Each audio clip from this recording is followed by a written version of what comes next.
So we've been called out now and we're heading back to the fire where we went to earlier. Earlier on it was supervised by a group of adults and lots of children around having fun.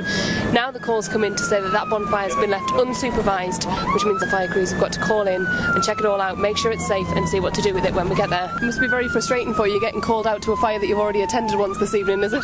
Yeah, it is. The adults has probably gone home there now, so we're having to go back and put this out, so it is frustrating getting the same call over when we could be in another place doing something else, you know. So we've arrived at the fire, and because it's unsupervised and a group of children around but no adults, the firemen have decided to extinguish this fire, put it out for the safety of the residents and the kids who are nearby. Of course, while they're here putting the fire out, the firemen don't miss the opportunity to have a quick talk to the kids in the neighbourhood, introduce themselves and say hi, and give them a couple of fire safety messages as well, tell them about their sparklers, what they should be doing with it, and just generally keep good community relations. Chris, tell us the safety advice about sparklers. Sparkler burns at 2,000 degrees, okay? So if you can imagine, you know when you're boiling a kettle, it's around about 10, 15 times hotter than that, right? If you're using a sparkler, you should always wear gloves, hold the sparkler at arm's length, okay? And then when the sparkler's finished, you should have a bucket of water to put the sparkler in, okay? Because if you touch that when it's hot, it'll burn your fingers off. Touch it? No. No, it needs to go in a bucket of water. Can we not put in that water there because it's cool? Right, point on the fire. Say thanks to the fire crews, guys. Thank you!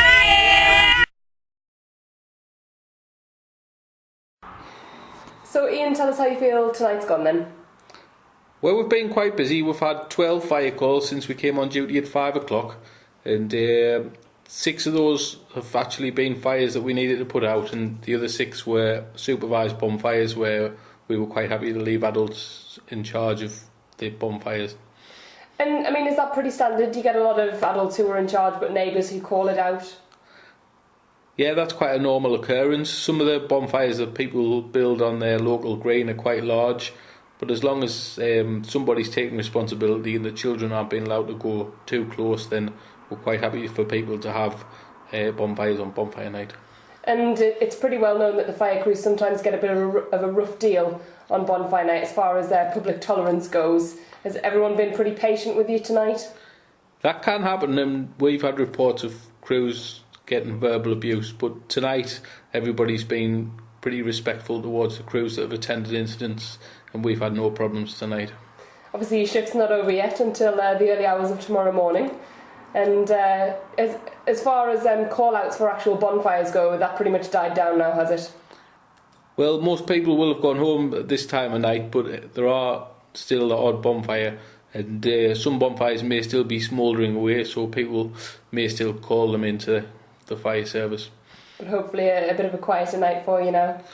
Well, it will have died down from the peak period. I think around 7 o'clock and 8 o'clock we were quite busy tonight, but it has tailed off a little bit now. And what will the rest of the team be doing now, in between now and the next call out?